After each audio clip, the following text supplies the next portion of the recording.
Hello everyone, welcome to Algolayer classes. आज हम पढ़ने वाले हैं ईआर मॉडल। ठीक है, ईआर मॉडल डेटाबेस के लिए कितना इंपॉर्टेंट होता है चलिए हम समझ लेंगे। यहाँ पर ईआर मॉडल को बेसिकली ईआर को फुल फॉर्म क्या है? ईआर का है एंटिटी रिलेशनशिप मॉडल। ठीक है, तो जिस तरीके से हम किसी प्रोजेक्ट पे काम करते हैं तो उसका डिज़ाइनिंग पार्ट इंपॉर्टेंट होता है। ठीक है, हर चीज़ों के लिए। ठीक है, आप चाहे तो फ्लो चार्ट बनाते हैं, आप सूडो कोड लिखते हैं जो प्रोग्रामिंग के लिए, तो आप प्रोजेक्ट के लिए वेबसाइट बनाने के लिए आप मान लीजिए आप डिज़ाइन उसका ब्लूप्रिंट बनाते हैं। तो डेटाबेस डिज़ाइन जब करते हैं तो उसके लिए भी हमें उसका डिज़ाइनिंग पार्ट करना होता है, जिसको कहते हैं ईआर मॉडल, या फिर आप ईआर डायग्राम के थ्रू आप इसको रिप्रेजेंट करते हैं। ठीक है, तो उसमें जब डेटाबेस बनाएंगे, जब आप किसी स्कूल का मान लीजिए आप डेटाबेस बना रहे हैं, तो उसमें आपको कौन सी टेबल किसका रिलेशन किससे है, एम्प्लॉय का रिलेशन स्टूडेंट से किस तरीके का है। ठीक है, कौन सा जो प्राइमरी की एट्रीब्यूट्स रखेगा। ठीक है, तो उसमें एंटिटी क्या होगा, ठीक है, एट्रीब्यूट्स क्या होंगे, ठीक, उसके बाद उसका रिलेशनशिप क्या होगा। तो उस चीज़ों को हम यहाँ पर देखेंगे। ठीक, डायग्राम के थ्रू समझते हैं, इसलिए हम ईआर मॉडल को पढ़ना इंपॉर्टेंट होता है और एग्ज़ाम पॉइंट ऑफ व्यू से इसके पार्ट इंपॉर्टेंट है। ठीक है, पूछे जाते हैं। तो entity relationship model, ER model, is a popular concept data model used to design and visualize the logical structure of database. Database जो डिज़ाइन करते हैं, हम टेबल क्रिएट करते हैं। ठीक है, हम उसमें एंटिटी एट्रीब्यूट्स लिखते हैं, तो वो सारे चीज़ जो होता है कॉन्सेप्चुअल बेस्ड होता है, लॉजिकल बेस्ड होता है। ये जो आप दिख रहा है ये आपका ईआर डायग्राम का एक सिंपल है। ठीक है, जिसमें स्टूडेंट एक एंटिटी है और इनरोलमेंट उसका रिलेशनशिप है, उस कोर्स एक एंटिटी है। ठीक है, और स्टूडेंट के अंदर जो है एट्रीब्यूट्स होंगे, स्टूडेंट का आईडी होगा। ठीक है, स्टूडेंट का नेम होगा, स्टूडेंट का फ़ोन नंबर होगा, स्टूडेंट का कोर्स होगा। तो इस तरीके से हम टेबल जब डिज़ाइन करते हैं तो स्टूडेंट टेबल बनेगा। ठीक है, स्टूडेंट टेबल बन गया। स्टूडेंट टेबल में स्टूडेंट आईडी हो गया, स्टूडेंट नेम हो गया। ठीक है, तो इस तरीके से स्टूडेंट का टेबल बन गया। कोर्स का टेबल बन जाएगा, कोर्स आईडी, कोर्स नेम। ठीक है, इनरोलमेंट हो गया तो इसमें इसको रेफरेंस करेगा। ठीक है, ये प्राइमरी की हो जाएगा, ये फॉरेन की हो जाएगा, ये सारी चीज़ें हम पढ़ते हैं। ठीक है, तो उसको यहाँ पर जब हम रिप्रेजेंट करते हैं एक डिज़ाइनिंग में, तो उसको कहते हैं ईआर मॉडल। ठीक है, it represent the real world view of data bye defining. तो एंटिटीज़ जो होता है वो रियल वर्ल्ड ऑब्जेक्ट हो गया। रियल वर्ल्ड ऑब्जेक्ट का मतलब जैसे स्टूडेंट एक ऑब्जेक्ट रियल वर्ल्ड हो गया, कोर्स हो गया। ठीक है, यूनिवर्सिटी हो गया, कॉलेज हो गया। ठीक है, और उसके बाद उसकी कुछ प्रॉपर्टीज़ होगी। जैसे स्टूडेंट का प्रॉपर्टीज़ क्या हो सकता है? स्टूडेंट का प्रॉपर्टी स्टूडेंट का नेम, स्टूडेंट का कोर्स, स्टूडेंट का मोबाइल नंबर, स्टूडेंट का आईडी कार्ड, जो भी चीज़ें हैं, सब्जेक्ट कितना चूज़ किया, सब्जेक्ट क्या है। ठीक है, वो सब सारा एट्रीब्यूट्स हो गया स्टूडेंट का। ठीक है, attributes the property of those objects. उसके बाद क्या कहा जा रहा है? रिलेशनशिप कैसा होगा? ठीक है, how these object are related to one another. उसका ऑब्जेक्ट का रिलेशन क्या है? ठीक है, ऑब्जेक्ट जैसे एंटिटी से यहाँ पर देखिए आपका स्टूडेंट है। ठीक है, उसके बाद आपका कोर्स है। कोर्स और स्टूडेंट के बीच में कैसा रिलेशनशिप है? ठीक है, रिलेशनशिप दिखाना पड़ेगा। ठीक है, कोर्स स्टूडेंट ने इनरोल किया है कोर्स को, कंप्यूटर साइंस को। ठीक है, उसने इनरोल किया है डेटाबेस को, तो वो जो है इनरोलमेंट जो है उसका रिलेशनशिप है। जब टेबल बनाया गया है तो टेबल का अगर उससे रिलेशन है, उसको रिलेशन को डिफाइन करना होगा। तो यहाँ पर हम विजुअलाइज करके समझते हैं, इसलिए ईआर मॉडल पढ़ते हैं। ठीक, तो ये रियल वर्ल्ड एग्जांपल से समझते हैं। In university student is an entity, student एक एंटिटी हो गया, course is an entity and enrolment is a relationship between them. Enrolment हो गया, ये रिलेशनशिप हो गया, ये आपका एंटिटी हो गया, ये आपका कोर्स आपका एंटिटी हो गया, और उसके बाद इनरोलमेंट आपका क्या हो गया? रिलेशनशिप हो गया। ठीक है, ये आपका रिलेशनशिप दर्शाता है। ठीक है, अब देखते हैं next. Entity and entity sets. Entity क्या है? एंटिटी आपका रेक्टेंगुलर इसमें फॉर्म में होगा, रेक्टेंगुलर फॉर्म में। ठीक है, ये आपका एंटिटी है। एंटिटी सेट्स का मतलब समझ जाते हैं कि मल्टीपल एंटिटीज़ होंगे तो एंटिटी सेट हो गया। तो व्हाट इज़ एंटिटी? एंटिटी क्या है? Entity is a real world object, person, place, concept that has the independent existence about data is stored in A database. अब एंटिटी जो है, जिस तरीके से एक रियल वर्ल्ड ऑब्जेक्ट माने कि आपका एक रेक्टेंगुलर फॉर्म में होगा, ठीक है, एंटिटी, और रेक्टेंगुलर बॉक्स में रहेगा, उसमें जो है जो रियल वर्ल्ड ऑब्जेक्ट होगा, जैसे एम्प्लॉय हो गया, स्टूडेंट हो गया, यहाँ पर देख लीजिए रिप्रेजेंटेड बाय रेक्टेंगुलर, ठीक है। क्वेश्चन पूछा जाता है एंटिटी का शेप क्या रहता है, या तो आपको डायग्राम बना के दे देगा ऑप्शंस में, या आपको पूछ देगा रेक्टेंगल है, ओवल है, या फिर सर्कुलर है, ठीक है, या फिर डायमंड है, तो आपको एंटिटी का मतलब आप बताएंगे उसको कि उसमें ऑप्शन में रेक्टेंगुलर शेप जो है एंटिटी शेप कहलाता है, ठीक है। तो एंटिटी में एम्प्लॉय हो गया, कार हो गया, टीचर हो गया, कोर्स हो गया, लोन हो गया, जॉब हो गया, ये सारा कॉन्सेप्चुअल एंटिटीज़ हो गया, ठीक है। What is entity set? Entity set क्या कहलाएगा? जब एंटिटी है तो एंटिटी सेट का मतलब है multiples entities. An entity set is a collection or group of similar types of entities that share the same properties and attributes. वो जो सेम प्रॉपर्टीज़ को शेयर करता है, ठीक है, उसको हम वहाँ पर कहते हैं एंटिटी सेट। जैसे कि यहाँ पर एम्प्लॉई है, ठीक है, एम्प्लॉई क्या कर रहा है? एक ही प्रॉपर्टीज़ को शेयर कर रहा है, ठीक है, सेम एक नहीं, सेम प्रॉपर्टीज़ को शेयर कर रहा है, ठीक है। तो वहाँ पर क्या कहलाएगा? एम्प्लॉइज़ का जो मल्टीपल्स एंटिटीज़ होगा, तो वो है वहाँ पे हो जाएगा entity set. Employee 1, employee 2, employee 3, तो ये हो गया आपका entity set. Group of all student, student entity set हो गया। Group of all employees, employees entity set हो गया, ठीक है। एम्प्लॉय जो है एंटिटी सेट आपके स्टूडेंट का नहीं होगा, वो एम्प्लॉय के एंटिटी सेट्स का होगा, ठीक है, सिमिलर, ठीक है। अब main components of ER diagram. ER diagram के कंपोनेंट्स क्या क्या हैं? कंपोनेंट्स का मतलब किस तरीके से हम उसको डिफाइन करते हैं, उसके अंदर क्या क्या चीज़ें होती है। तो एंटिटी सेट में को हम रेक्टेंगुलर शेप में रिप्रेजेंट करते हैं, represented by rectangular shape, important हो जाता है यहाँ पर। ये सारी इंपॉर्टेंट चीज़ें हैं क्योंकि ये पूछा जाता है क्वेश्चन, इस तरीके से मैंने प्रीवियस क्वेश्चन में देखे हैं कि उसका शेप के बारे में पूछा जाता है कि रेक्टेंगुलर होता है, सर्कुलर होता है, किस तरीके से होता है, ठीक है। तो यहाँ पर इसमें, और इसका एग्जांपल होगा स्टूडेंट, एम्प्लॉय और डिपार्टमेंट। इस तरीके का जो ऑब्जेक्ट होता है उसको कहते हैं एंटिटी का सिंबल से माना, एंटिटी कहा जाता है, ठीक है। और इसका सिंबल होता है आपका रेक्टेंगुलर शेप। और उसके बाद एट्रीब्यूट्स। एट्रीब्यूट्स क्या होते हैं? एंटिटी के जो भी प्रॉपर्टीज़ होते हैं उसको हम एट्रीब्यूट्स कहते हैं। एंटिटी के प्रॉपर्टीज़ का मतलब हो जाता है कि एम्प्लॉय है तो एम्प्लॉय का आईडी होगा, एम्प्लॉय का नेम होगा, एम्प्लॉय का फ़ोन नंबर होगा, ठीक है, एम्प्लॉय का डिपार्टमेंट होगा, तो वो सारा जो एट्रीब्यूट्स हो जाता है, ठीक है। डिपार्टमेंट्स अपने आप में एक एंटिटीज़ है, ठीक है, लेकिन उसका रिलेशन फिर होगा, तो उसको रिप्रेजेंट करेंगे हम इस रिलेशनशिप सेट से। आगे हम देखते हैं एट्रीब्यूट्स क्या कहलाता है। एट्रीब्यूट रिप्रेजेंटेड बाय ओवल या एलिप्स शेप, ठीक है। तो इस सिंबल से हम इसको रिप्रेजेंट करते हैं एट्रीब्यूट्स को। एट्रीब्यूट्स का एग्जांपल है रोल नंबर, नेम, सैलरी, ठीक है।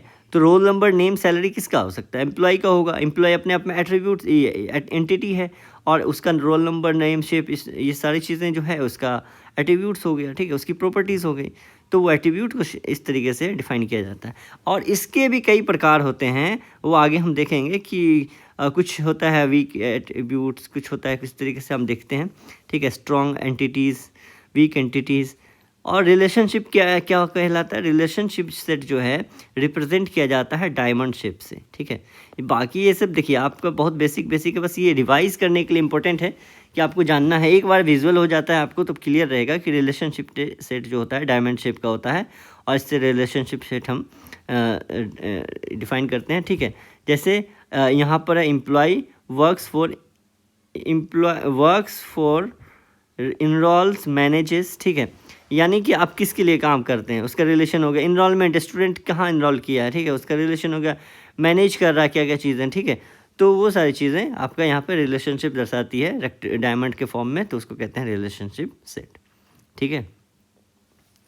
अब देखिए attributes, type and notations. Attributes के टाइप्स क्या हैं, ठीक है। एट्रीब्यूट्स आपको समझ में आ गया। एट्रीब्यूट आपको इस प्रकार से नोटेट होता है, ठीक है। ये आपका एट्रीब्यूट है, थोड़ा अच्छे से बना लेते हैं, चलिए ठीक है, डायग्राम मेरा सही नहीं लगता है, ठीक। ये एट्रीब्यूट से एट्रीब्यूट्स हो गया, ठीक है, इसको एट्रीब्यूट्स कहते हैं। और ये प्रॉपर्टीज़ किसका होता है, एंटिटीज़ का होता है, ठीक है। तो एट्रीब्यूट्स में भी कई प्रकार होते हैं। तो जैसे कि आपका स्टूडेंट है, स्टूडेंट आईडी क्या होगा, स्टूडेंट आईडी भी एक एट्रीब्यूट होगा, स्टूडेंट नेम भी एक एट्रीब्यूट होगा। तो लेकिन स्टूडेंट आईडी और स्टूडेंट नेम में जो, मान लीजिए आपका यहीं पे बना लेता हूँ मैं, स्टूडेंट बना लिया, ठीक है, स्टूडेंट और इस आईडी, स्टूडेंट का आईडी जो हो गया एक एट्रीब्यूट हो गया, और दूसरा स्टूडेंट का नेम हो जाएगा, आप जानते ही हैं, तो ये एट्रीब्यूट हो गया, और स्टूडेंट का कोर्स हो गया, ये भी एट्रीब्यूट। अब बताइए, स्टूडेंट का नेम, कोर्स, सब्जेक्ट तो उसका DBMS हो सकता है, OS हो सकता है, बहुत सारा हो सकता है, कोर्स हो सकता है, स्टूडेंट नेम कॉमन हो सकता है, लेकिन स्टूडेंट आईडी जो होगा ये यूनिक होगा, यूनिक होगा, ठीक है, यूनिक होगा। तो इसका मतलब ये हो जाएगा प्राइमरी की। प्राइमरी की जो हो सकता है सिर्फ सिंगल हो सकता है किसी टेबल के लिए, ठीक है। तो इसलिए कहा जाता है जो की एट्रीब्यूट होगा तो वो यूनिक होगा। तो यहाँ पे की एट्रीब्यूट क्या हो जाएगा, की एट्रीब्यूट आपका SID हो जाएगा, ठीक है। तो यहाँ पे key attribute uniquely identifies an entities, जिसको कहते हैं प्राइमरी की। एग्जांपल एम्प्लॉय आईडी, ठीक है, यहाँ पे स्टूडेंट आईडी हो गया। ओवल शेप और अंडरलाइन, इसको अंडरलाइन किया जाता है, इसको यहाँ नहीं कि हम यहाँ पर स्टूडेंट आईडी को अंडरलाइन कर देंगे। तो ये यहाँ पर समझ में आ गया। पूछा जाएगा कि डायग्राम में कि यहाँ पर की एट्रीब्यूट कौन सा है, तो आप की एट्रीब्यूट्स डायरेक्ट बता दीजिएगा कि SID है। क्यों SID एट्रीब्यूट्स है, क्योंकि वहाँ पर उसका जो एट्रीब्यूट्स के अंडरलाइन लगे होते हैं उसको कहते हैं की एट्रीब्यूट्स, ठीक है। कंपोजिट एट्रीब्यूट्स क्या होगा, कंपोजिट एट्रीब्यूट्स हो जाएगा कि composed of the multiple independent सब एट्रीब्यूट्स। एग्जांपल स्टूडेंट का name, first name, last name, यानी कि आपका यहाँ पर जो है ये स्टूडेंट का फर्स्ट नेम और उसके बाद स्टूडेंट का लास्ट नेम। तो स्टूडेंट का फर्स्ट नेम, तो स्टूडेंट यहाँ पे क्या हो जाता है आपका, स्टूडेंट नेम क्या हो जाता है आपका कंपोजिट एट्रीब्यूट। कंपोजिट एट्रीब्यूट्स में जिसके उसके सब एट्रीब्यूट्स फिर जाके हो जाते हैं तो उसको कहते हैं कंपोजिट एट्रीब्यूट्स। यहाँ पे एग्जांपल से आप समझ सकते हैं, ठीक है। तो ये भी ओवल शेप में ही रहेगा क्योंकि हर एट्रीब्यूट ओवल शेप में रहेगा, लेकिन सब ओवल शेप में इस तरीके से रहेगा, तो इसको कहेंगे सब कंपोजिट एट्रीब्यूट्स, ठीक है। मल्टी वैल्यूड एट्रीब्यूट्स क्या हो सकता है, मल्टी वैल्यूड एट्रीब्यूट्स क्या हो जाएगा कि उसके पास एक ही प्रकार के और भी जैसे डुप्लीकेट्स नहीं, मतलब मल्टीपल उसके पास एंटिटीज़ होंगे। Can have the multiple values for single entities, किसी एंटिटीज़ के लिए मल्टीपल वैल्यूज़ हो सकते हैं। जैसे फ़ोन नंबर क्या हो सकता है, किसी स्टूडेंट का दो फ़ोन नंबर हो सकता है, तो उसको हम डिसाइड करते हैं डबल ओवल शेप में, ठीक है। इस तरीके से होता है, तो उसको कहते हैं हम क्या, मल्टी वैल्यूड एट्रीब्यूट्स, ठीक है। ड्राइव्ड एट्रीब्यूट क्या होगा, derived attribute the value is calculated from other attributes, दूसरे एट्रीब्यूट से वैल्यू कैलकुलेट होता है, उसको कहते हैं हम ड्राइव एट्रीब्यूट। जैसे डेट ऑफ बर्थ यहाँ पर ड्राइव एट्रीब्यूट है, उसको हम नोट करते हैं डैशेस के फॉर्म में, ठीक है। तो डैशेस ओवल को कहते हैं हम ड्राइव एट्रीब्यूट्स, ठीक है। अब देखिए strong versus weak entities. Strong entities क्या है, वीक एंटिटीज़ क्या है, ठीक है। स्ट्रॉन्ग एंटिटी, वीक एंटिटी, नाम तो एंटिटीज़ है, लेकिन स्ट्रॉन्ग और वीक क्या आ गया, मतलब क्या हो जाता है कि स्ट्रॉन्ग एंटिटी वो कहलाता है जो कंटेन्स प्राइमरी की एट्रीब्यूट्स, जो प्राइमरी की एट्रीब्यूट्स रखते हैं उसको कहा जाता है स्ट्रॉन्ग एंटिटी, और it does not depends on the any other entities for its existence, ठीक है। उसके बाद सिंगल रेक्टेंगल फॉर्म में होता है, यानी कि एम्प्लॉय जो है यहाँ पर, एम्प्लॉय आपका क्या हो जाता है, एम्प्लॉय हो जाता है आपका स्ट्रॉन्ग एंटिटीज़ हो जाता है, ठीक है। एम्प्लॉय क्या हो जाता है, स्ट्रॉन्ग एंटिटी, ठीक है। एम्प्लॉय आईडी क्योंकि यहाँ पर प्राइमरी की एट्रीब्यूट्स उसके पास है, तो इसलिए वो एंटिटी जो हो जाता है स्ट्रॉन्ग एंटिटी हो जाता है। यहाँ पे वीक एंटिटी से क्या मतलब है कि does not have a primary key its own, इसका अपना प्राइमरी की नहीं होगा, ये डिपेंड करेगा, depends on the strong entities, है ना, called owner identifying the entities for the existence. ये इस पे हो जाएगा, डिपेंड रहेगा, तो इस वजह से क्या कहलाएगा, ये वीक एंटिटीज। तो पार्शियल की रहेगा, represent with the dashes underline, तो सिंबल क्या होगा, डबल रेक्टेंगुलर फॉर्म में रहेगा। ये जो है ये डबल रेक्टेंगुलर फॉर्म में रहेगा तो उसको कहेंगे वीक एंटिटी, ठीक है। डबल रेक्टेंगुलर फॉर्म में जो रहता है उसको कहते हैं वीक एंटिटीज़। और उसके बाद इसको एम्प्लॉय जो है रहता है वो सिंगल इसमें रहता है रेक्टेंगुलर में, उसको कहते हैं स्ट्रॉन्ग एंटिटी। उसके पास प्राइमरी की होता है, वीक एंटिटी के पास प्राइमरी की अपना नहीं होता है, ठीक है। उसके बाद रिलेशनशिप क्या कहलाता है, जब हम एंटिटीज़ पढ़ लिए कि एंटिटीज़ हो गया, एट्रीब्यूट्स हो गया, और उसके बाद उसका रिलेशनशिप क्या रहेगा, तो रिलेशनशिप भी कई प्रकार से हो जाते हैं। रिलेशन जो हो जाता है कि degree of relationship is number of participating entities set in the relationship. एक हो जाता है यूनरी, यूनरी का मतलब सिंगल ही होता है, ठीक है। An entity set relates to itself recursive relationship, वो अपने आप को ही, ये देखिए अपने आप को ही ये पॉइंट कर रहा है, अपने आप के रिलेशन को बता रहा है, सिर्फ यूनरी हो गया। बाइनरी का मतलब हो जाता है डिग्री ऑफ टू, ठीक है। Relationship between the two distinct entities set most common, ठीक है। इसके बाद आपका एक एंटिटी ये हो गया, एक एंटिटी ये हो गया, इन दोनों के बीच का रिलेशनशिप बता रहा है, तो ये बाइनरी एंटिटीज़ हो गया, ठीक है। स्टूडेंट और स्टूडेंट कोर्स जैसे हमने वहाँ पे पढ़ा था कि ये स्टूडेंट है और उसका रिलेशन जो है इनरोलमेंट है, इनरोलमेंट है, और उस किससे है, कोर्स से, तो यहाँ पे बाइनरी रिलेशनशिप हो जाता है। तो बाइनरी रिलेशनशिप हो गया। टर्नरी रिलेशनशिप का मतलब हो जाता है relationship involving the three participating entity set, तीन एंटिटी सेट इन्वॉल्व हो रहा है जहाँ पर, वहाँ पर उसको कहेंगे टर्नरी रिलेशनशिप, ठीक है। अब देखिए मैपिंग कार्डिनलिटी रिलेशनशिप क्या हो जाता है। मैपिंग कार्डिनलिटी रिलेशनशिप मतलब मैप कैसे हो रहा है कि 1 to 1 हो जाएगा। 1 to 1 का मतलब है one entity A associated with the most one entities B and vice versa, ठीक है। एक दूसरे को ये 1 to 1 रिलेशनशिप दिखा रहा है, ठीक है। उसके बाद 1 to many क्या हो जाएगा, 1 to many मतलब इसका एग्जाम्पल क्या हो जाएगा 1 to 1 का कि स्टूडेंट विथ 1 to 1 का हो गया पर्सन टू पासपोर्ट। मान लीजिए ये पर्सन है और उसका एक पासपोर्ट है। उसके बाद डिपार्टमेंट का एम्प्लॉय, तो डिपार्टमेंट एम्प्लॉय का हो जाता है 1 to many। डिपार्टमेंट एक होगा, ये डिपार्टमेंट हो गया आपका, और उसके बाद मैनी, उसके पास डिपार्टमेंट में मैनी एम्प्लॉयज़ हो सकते हैं, ठीक है। तो 1 to many रिलेशनशिप कहला गया। उसके बाद मैनी टू वन का एग्जांपल हो जाएगा स्टूडेंट का कॉलेज। स्टूडेंट बहुत सारे हैं, ठीक है, स्टूडेंट हो गया ये, उसका रिलेशनशिप कॉलेज से है, बहुत सारे स्टूडेंट का रिलेशनशिप उस कॉलेज से हो गया, ठीक है। तो मैनी टू वन हो गया। मैनी टू मैनी का एग्जांपल क्या हो जाएगा, मैनी टू मैनी का एग्जांपल हो जाएगा स्टूडेंट का कोर्स से। एक स्टूडेंट है, ठीक है, और उसका रिलेशनशिप उससे कितना है कि कोर्स से, कितने कोर्स उसने ले रखे हैं, कोर्स तो बहुत सारा हो जाएगा, 5 6 7 हो सकता है, कुछ भी उससे भी ज़्यादा हो सकता है, कम भी हो सकता है। तो जैसे DBMS है, स्टूडेंट का इनरोल कर रखा है, स्टूडेंट ने इनरोल कर रखा है ऑपरेटिंग सिस्टम पढ़ना है, स्टूडेंट को पढ़ना है आपका डेटा स्ट्रक्चर, तो मैनी टू मैनी हो गया। बहुत सारे स्टूडेंट का बहुत सारे कोर्स हो सकते हैं, ठीक है। तो स्टूडेंट का कोर्स का रिलेशन यहाँ पर कहलाएगा 1 to many, ठीक है। उसके बाद यही चीज़ यहाँ पर उस चीज़ को कहा गया, तो उसका रियल वर्ल्ड एग्जांपल 1 to 1 का रिलेशन पर्सन टू पासपोर्ट है ना। उसके बाद 1 to many का डिपार्टमेंट एम्प्लॉयज़, मैनी टू 1 का स्टूडेंट कॉलेज, ठीक है।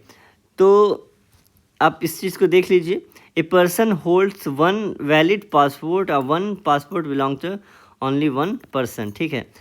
और 1 to many का 1 department employees, many workers but workers work in only 1 department, वही बातें हो गई, ठीक है, जो हमने कर लिया है, ठीक है।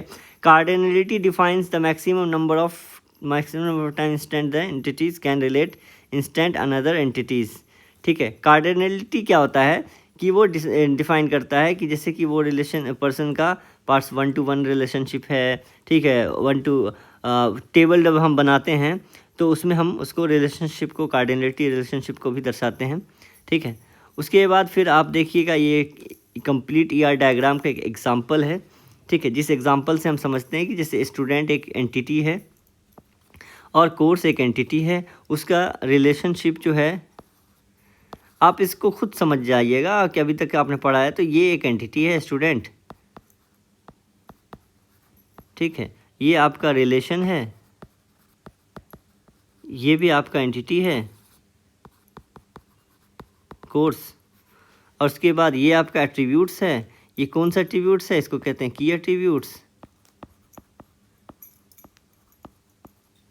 उसके बाद इसके बाद ये भी एट्रीब्यूट्स है, ये डैश्ड एट्रीब्यूट्स है, ठीक है। ये आपका नेम में student first name last name हो जाएगा, तो इसको कहेंगे आप कौन सा एट्रीब्यूट्स? कंपोजिट एट्रीब्यूट्स, ठीक है। ये कंपोजिट एट्रीब्यूट्स हो गया। उसके बाद आपका ये कोर्स आईडी यहाँ पर हो गया, इसका की एट्रीब्यूट्स, ठीक है। ये कोर्स नेम हो गया आपका एट्रीब्यूट्स हो गया, या तो अगर इसके पास सब एट्रीब्यूट्स होंगे तो कंपोजिट हो गया, वरना ये सिंगल एट्रीब्यूट्स कहलाएगा, ठीक है। और उसके बाद रेक्टेंगल एंटिटीज़ ओवल को कहते हैं एट्रीब्यूट्स। तो ये इस तरीके से क्वेश्चन इसी इतने पार्ट में से आता है जो भी मैंने आपको बताया है। और आगे आपको ER डायग्राम, यहाँ पर ER डायग्राम समाप्त हो गया है, ठीक है। उसके बाद आगे हम पढ़ेंगे जो सिलेबस के अकॉर्डिंग है, ठीक है। और चैनल पर और भी प्रीवियस वीडियो आपने नहीं देखा है तो देख लीजिए, ठीक है। उसके बाद नेक्स्ट वीडियो, इस तरीके से आप एक सीक्वेंस में चलिए। आपको अब मैं फिर जब कोर्स कंप्लीट हो जाएगा तो मैं कम से कम 100 क्वेश्चन का एक सीरीज़ लाऊंगा, ठीक है। 50-50 करके पार्ट 1 2 हो सकता रहे, तो उस तरीके से चलेगा एक सीक्वेंस में, ठीक है। ऑल द बेस्ट, अपनी तैयारी करते रहिए।